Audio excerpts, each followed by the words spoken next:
Hi, everybody. Let's see if you can hear me, see me. My gosh, it was just such an incredible day. And I know I say that every day because every day is such an incredible day. You just can't even believe it. I woke up this morning, absolutely riveted to the TV. I don't watch much TV. But of course, President Trump there at Quantico, that was just absolutely amazing.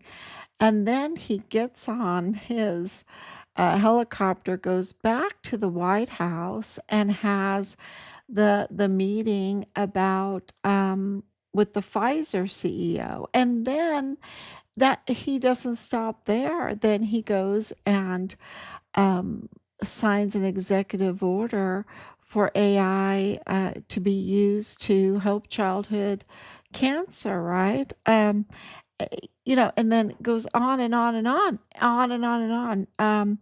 He's just amazing to watch. And of course, we pray for him and his health, just going and going and going. And um, to make this country great again, to make our country great again. You have to respect President Trump for his energy level, his fight, and never giving up. And he's really a true inspiration. Whether you like him or not, he's a true inspiration to keep going, to never give up, to fight, for this country, and we've been put through a ringer. And I don't even think that a lot of people realize, um, how how how infiltrated, how what President Trump is up against. I don't think that many people know. And I'm so glad that he became president. That means that even with all of the uh, interferences, he overwhelmingly won the mandate. Overwhelmingly, in all the categories, won the mandate.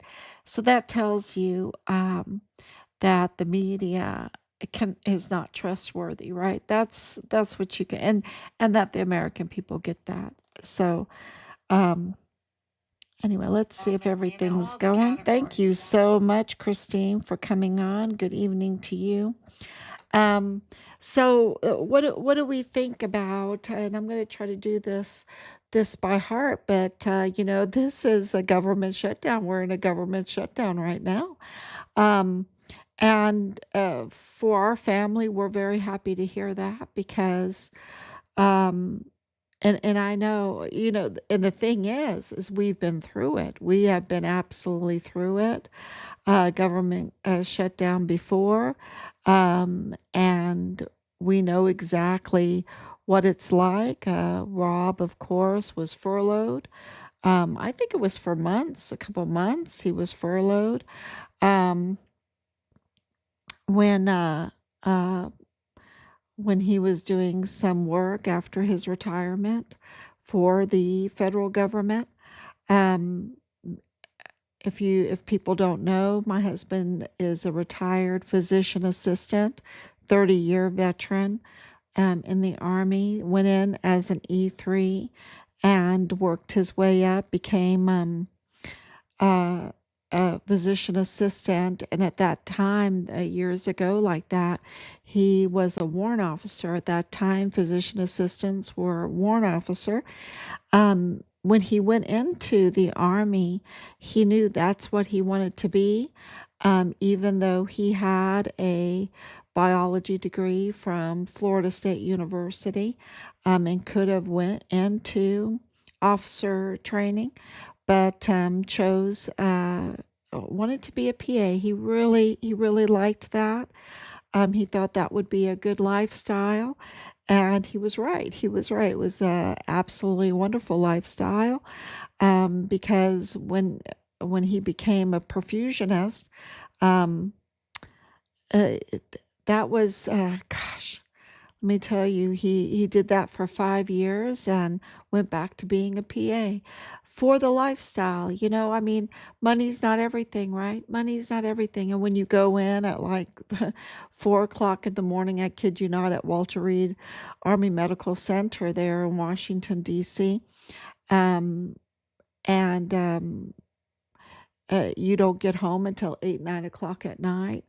Um, the perfusionist, it's a fascinating job, super fascinating job, but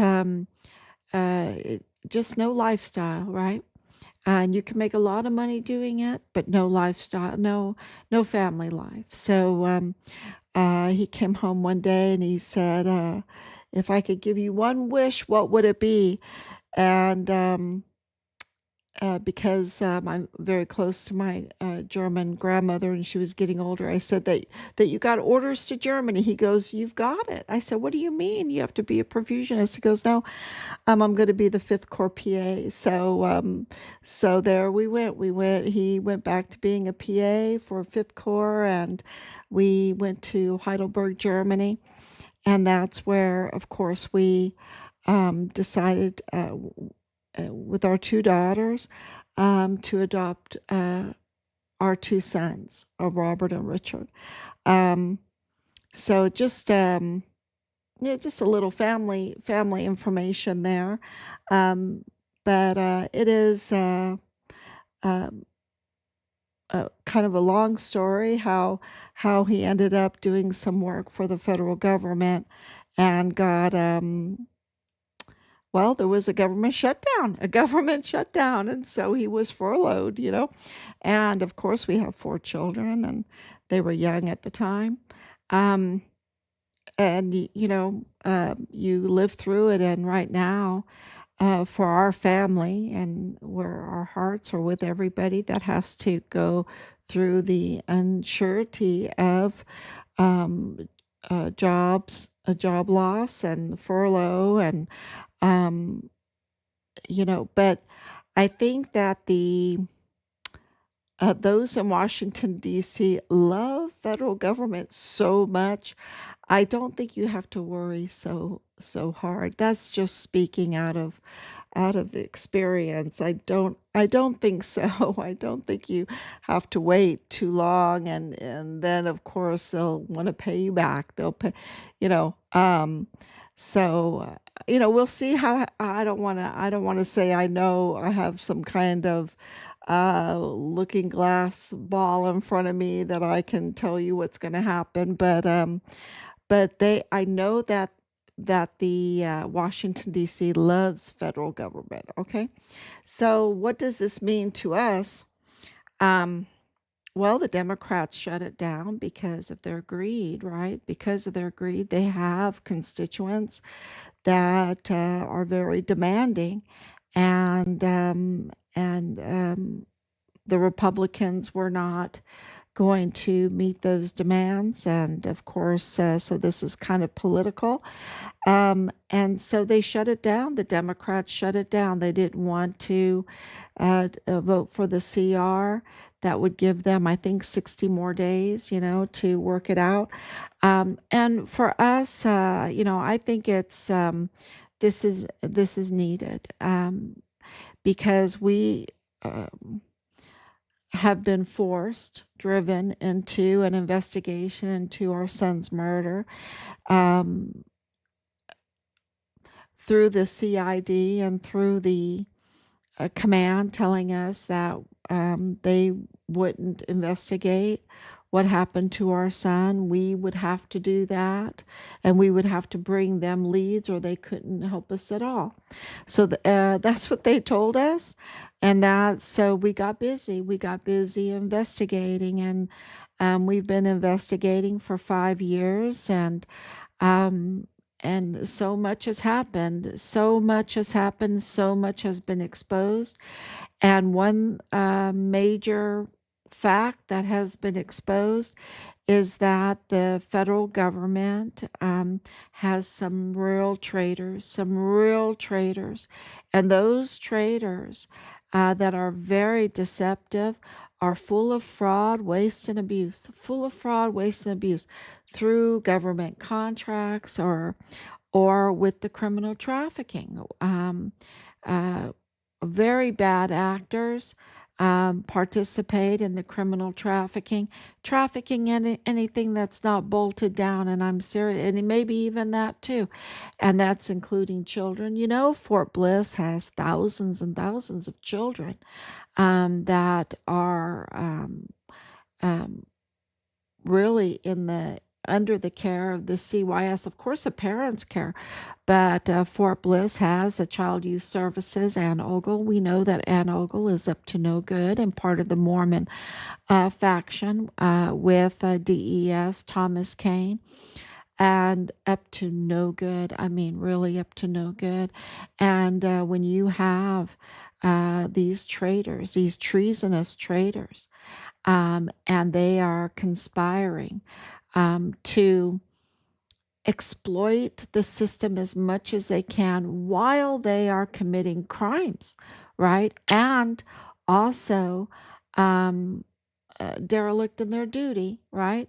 Absolutely betraying their duty, betraying their duty as CYS, uh, betraying their duty as the director of emergency services, and absolutely acting. Um,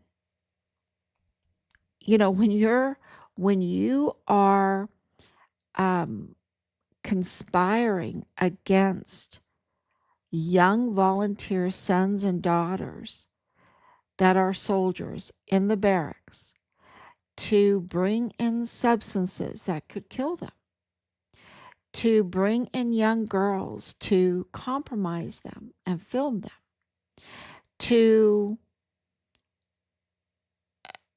cover up the worst type of crimes of criminal trafficking and violence, um, breach the security of a military installation, which is a huge risk to national security. And I think it's even more. I think they breached national security. Uh, and then you have generals that are participating in this, like Clem Coward, like Sean Bernabe, like the current commander, Curtis Taylor, James Eisenhower, McConnell. When you have the IG, the Army IG participate in it, that's Donna Martin, right? Who was the provost marshal at the time, participate in this kind of crime and cover up. And what are they covering up? Of course, the retaliation and the murder of our son, but also the stealing of his remains. His remains were stolen. His remains were dismembered. Um, they were trafficked for profit. For profit. The VA is a real mess. The VA is a real mess. There's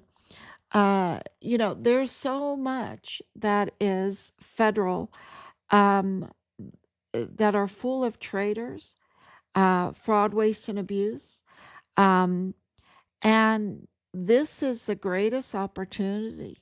And, knowing Russell Voigt, I hope I'm saying his name right, Voigt, um, of the OMB, knowing him and knowing President Trump, I don't think that they are going to miss this opportunity. I don't think that they are going to be moved by gnashing of the teeth and crying. I don't think they are.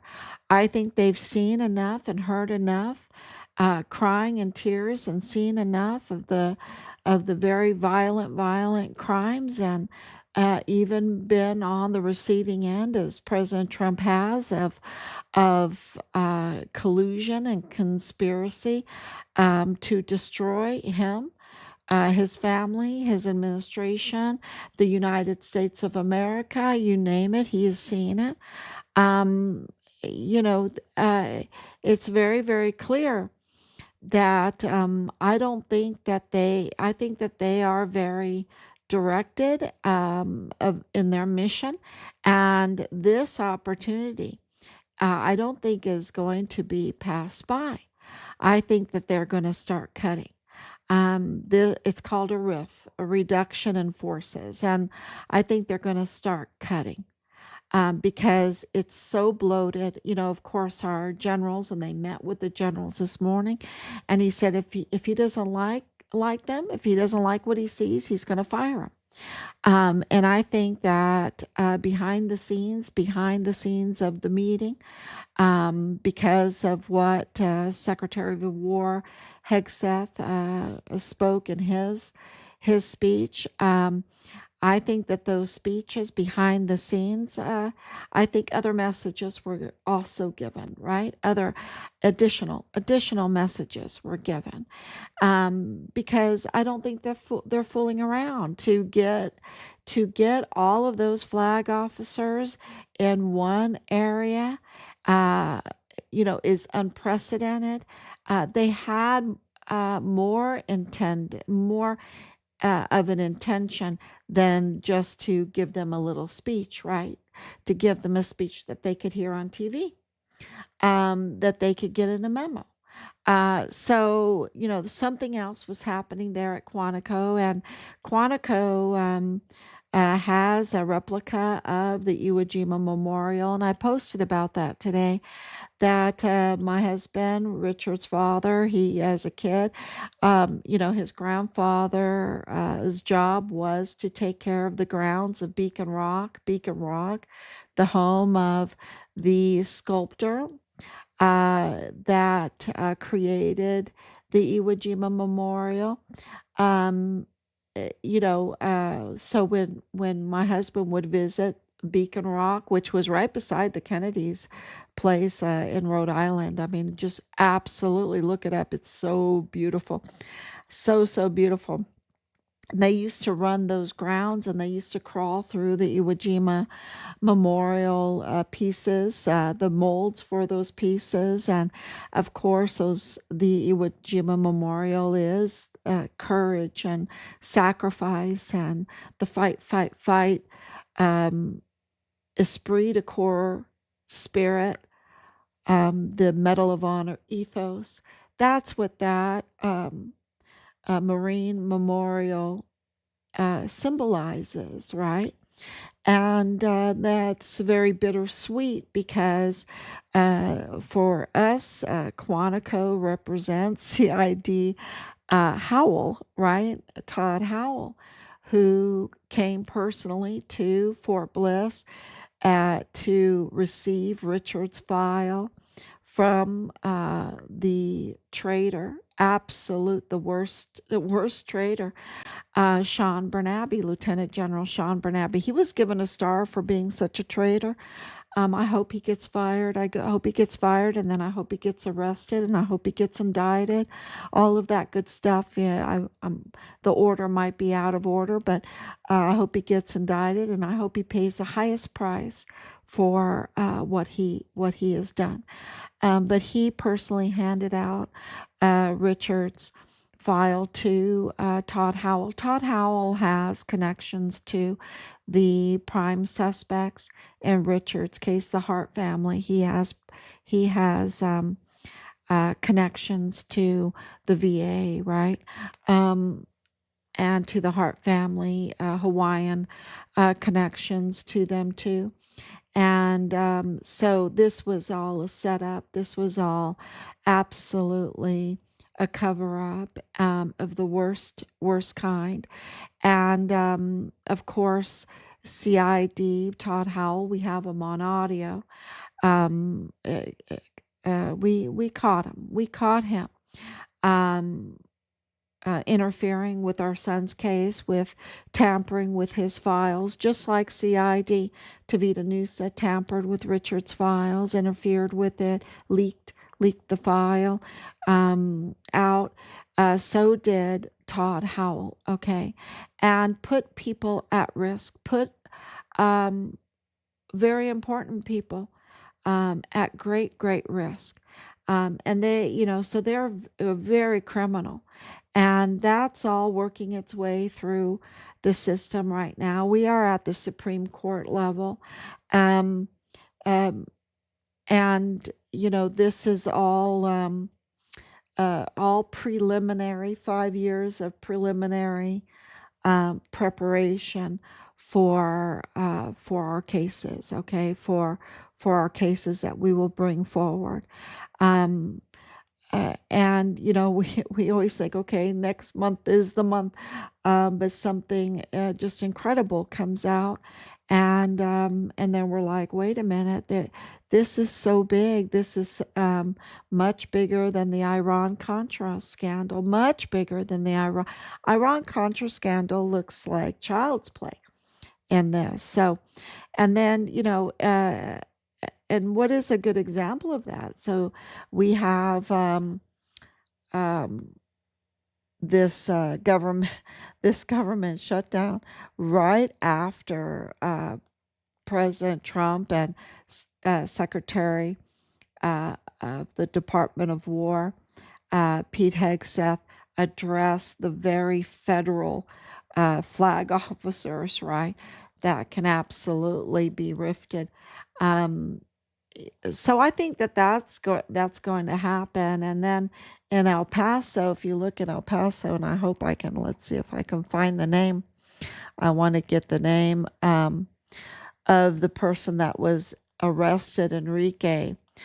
Enrique is 71 years old. This is kind of breaking news. He was sentenced. Well, he was arrested in 2020, y'all. He was arrested in January of 2020. That tells you something, right? Um, it's interesting if Richard's whistleblowing reports led to his arrest, Enrique's arrest, and it was just yesterday that he was sentenced by Judge Briones, of all people, um, to 20 years in prison.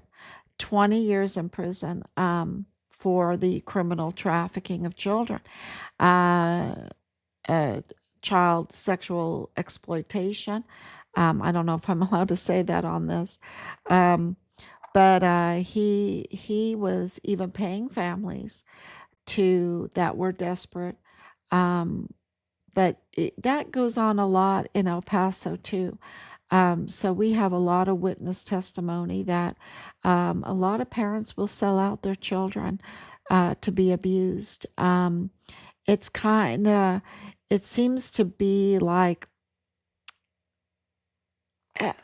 part of this very sick cultish uh, culture, right? This very sick cultish culture. Um, they'll sell out their children and to be abused, and we even see that demonstrated in Lilani Hart's um, confession, right? Notarized affidavit confession, um, because we do know the child that she mentioned. We know who that child is, and who the parents are of that. And, uh, this is the worst type of crime, just the worst type of crime.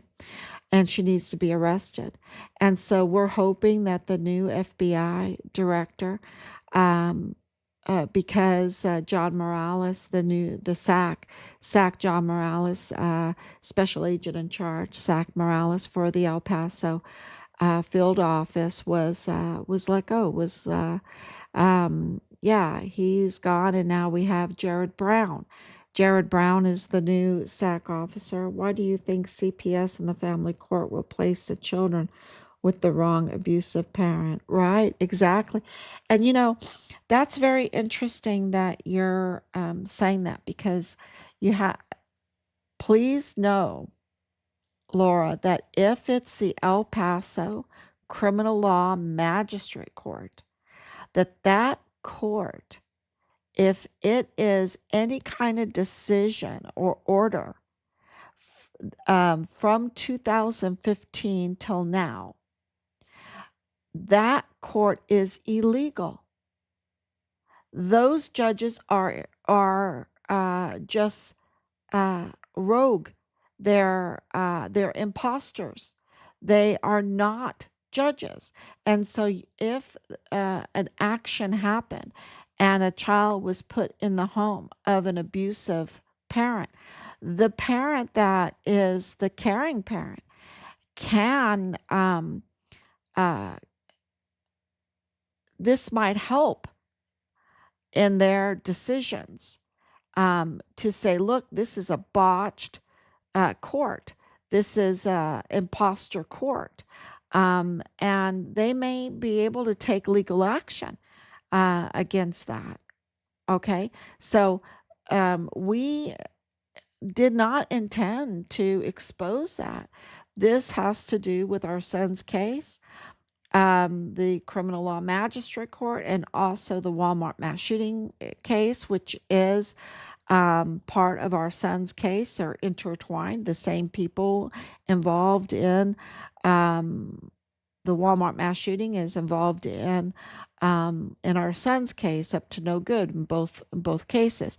And they, Penny Hamilton and others in the criminal law magistrate court are have some key roles in this. And that's why that needed to be investigated. And you would not even believe the shock and to wrap our minds around what was going on, to even accept what we were learning. Because sometimes when you learn something that shocking, that every judge, there's 5 judges, every judge that sits on the El Paso Criminal Law Magistrate Court are imposters, that court is operating illegally, unconstitutionally as is described in the Texas Constitution. And and you question yourself. You're like, how can this be that all these years, all of that, can you imagine all the decisions and everything like that, and the bad decisions, so many bad decisions that they made, and it's all illegal, it's all botched, because they're imposters. And it's hard to accept that, right? It's hard to accept that, much less document it and then file it and put your name on the line reporting it, and then get on live and tell the El Paso community, so many families, so many children involved, so many cases involved, to say, look, the criminal law magistrate court is operating illegally. And they look at you like you're crazy, and you have to take it. You have to take it and say, no, look for yourself. They, since 2015, and why does 2015 matter? Because 2015 is when they were granted by Texas the status of the jurisdiction being the entire county of El Paso. Before then, there was a little part of the county of El Paso that was not in their jurisdiction. And so they could have appointed judges. But when 2015 happened and they were granted complete county-wide jurisdiction, then that put them in a different category. And according to the Texas Constitution, if a court has county-wide jurisdiction, that means they cover the entire county, then those judges must be elected. They must go through an election of the people of the county. That is the law. None of these judges have gone through an election. Therefore, they are imposters. They cannot, any decision they make is illegal. So please tape what I'm saying, record it, and play it over and over again, because it takes a repetition to understand. A complete countywide jurisdiction is under different rules than partial jurisdiction, right? According to the Texas Constitution. So if you have problems like that, yes, then you can absolutely do your studying, and look to see what you can do. Um, it's uh, you've got to grab onto the tools that we have today, and there's a lot of them. There's a lot. So, and I hope that you can do that. But that's where, if you've been treated badly by the criminal law magistrate court in El Paso, that is, uh, that's a little nugget that we can give to you to help you. That truth. And I can tell you this, that so much of what's going on in El Paso is illegal. Just like so they're imposters. The chief of police for the El Paso ISD, he's an imposter. He didn't even have a peacekeeper's um, badge, right?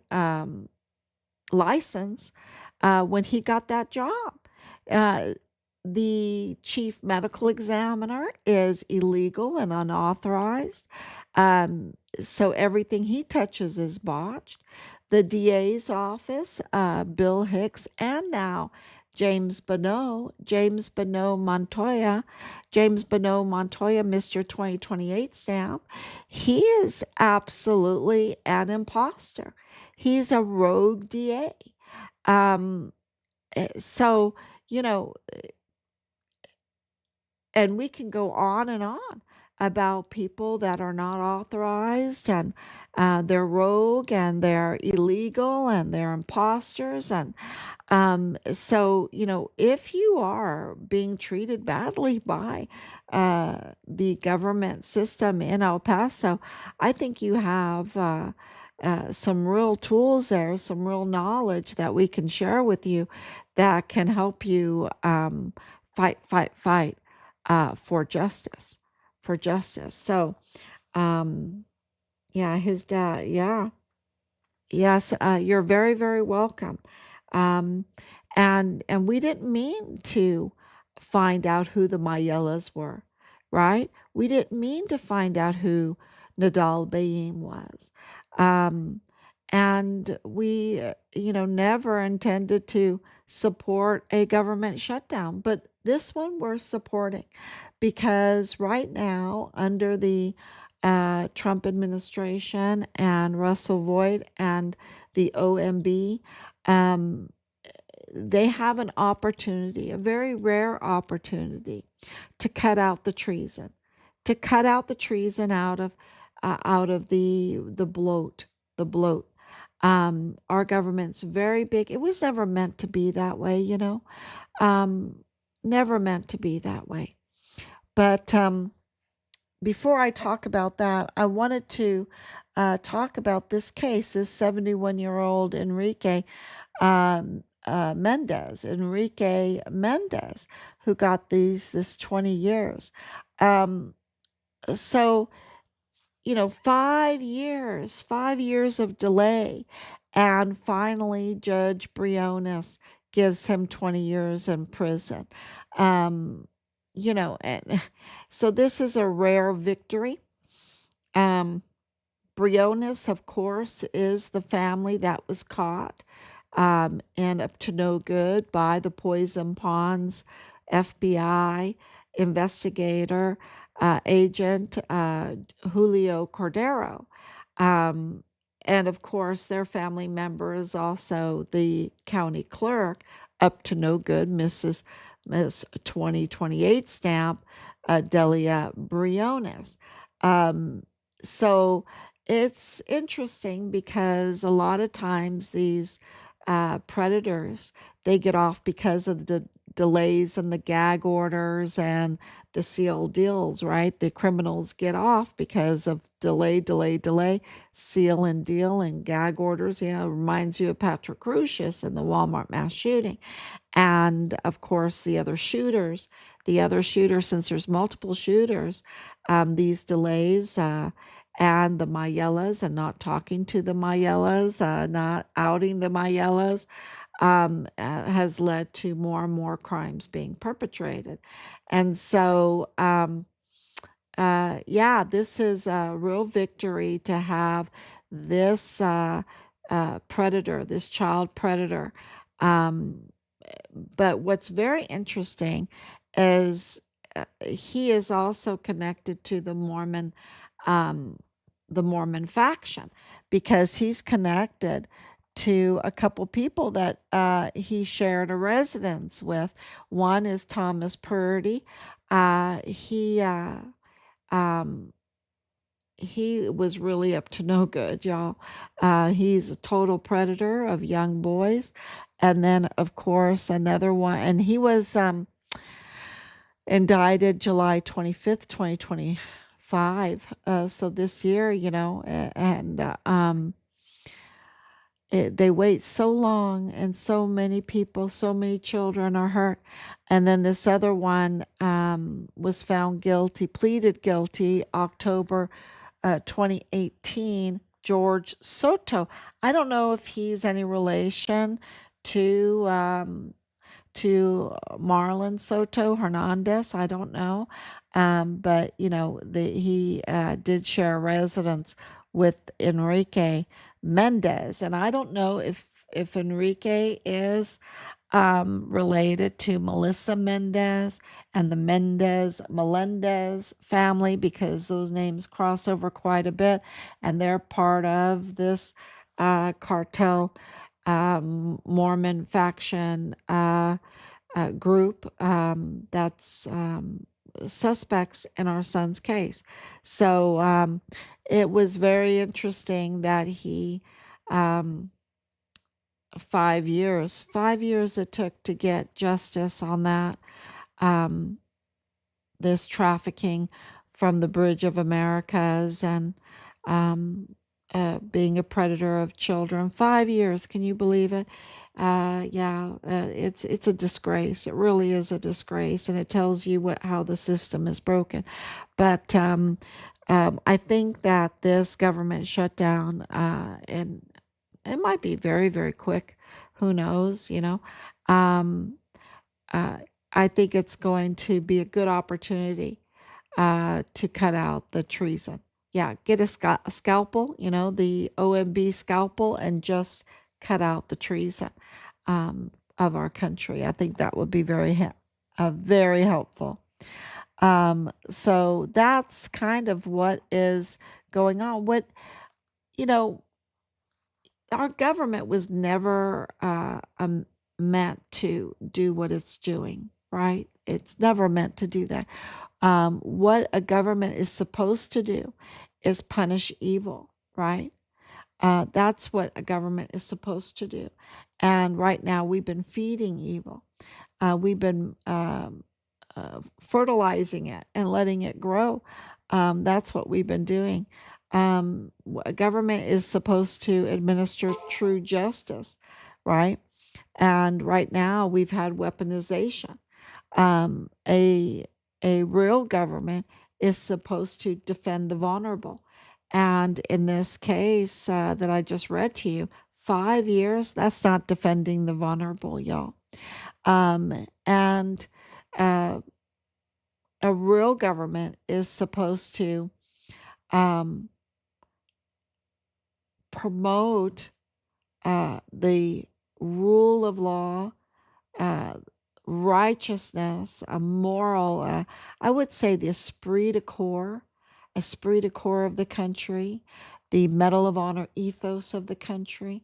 That's what it's supposed to do. And of course, the Bible calls it the fear of God, right? The fear of God, to promote the fear of God. Like rightfully so, right? You don't want to let him down. You don't want to upset him. You don't want to break his laws. This is the fear of God that I'm talking about here. Um, you don't want to allow evil people to do evil things, right? Um, no, what the government is supposed to do is to be a terror to the evildoers, okay? It's supposed to be a terror to them. That's why President Trump says we need to be vicious. And what he means is we need to be vicious to the evildoers, the wrongdoers. That's what he's talking about. And that is very, very right. That's what a government is supposed to do.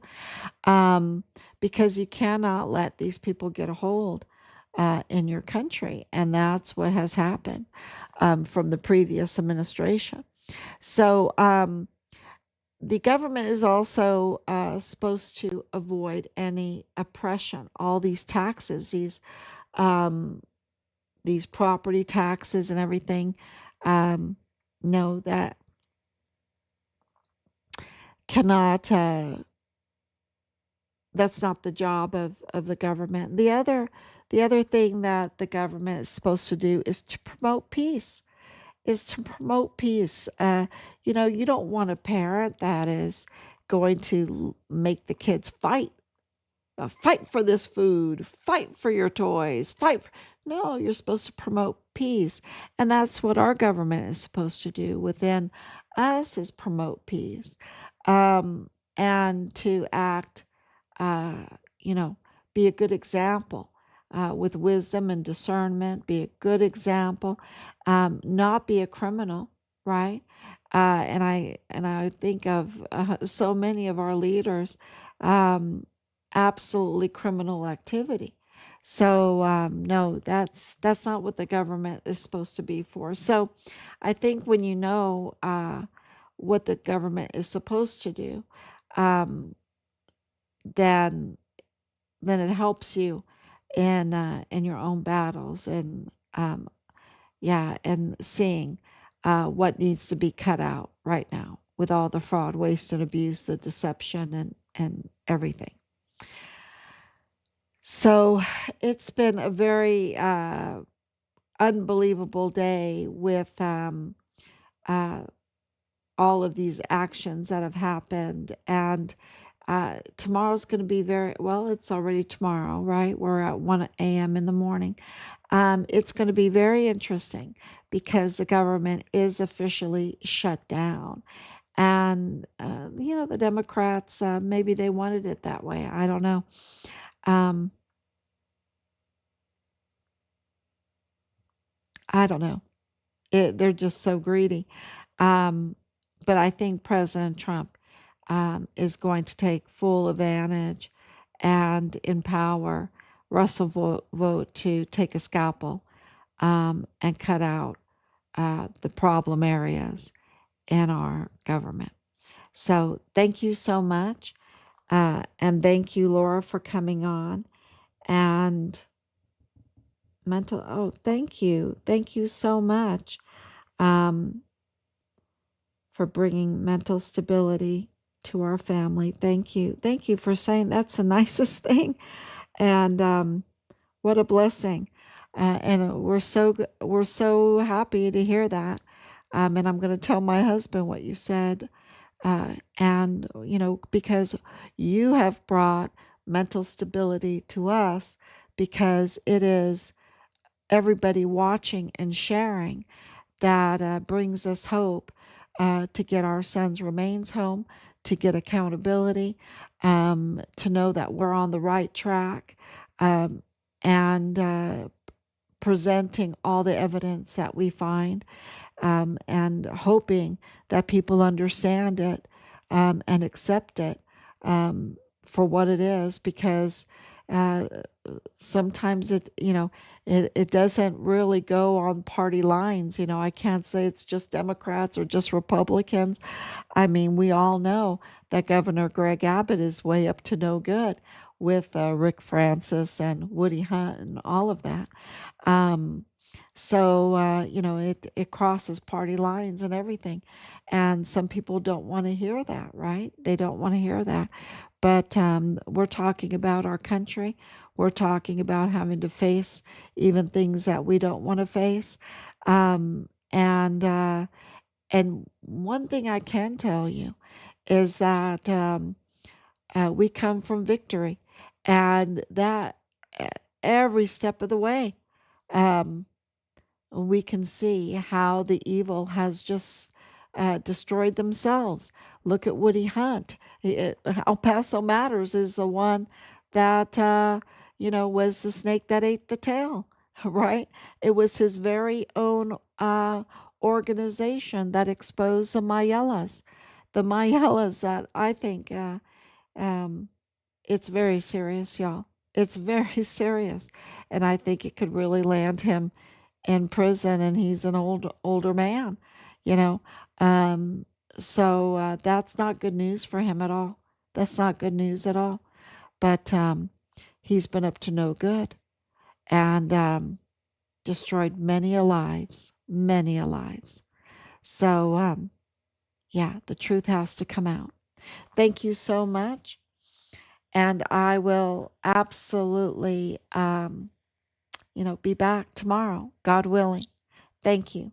Thank you so much. Bye bye.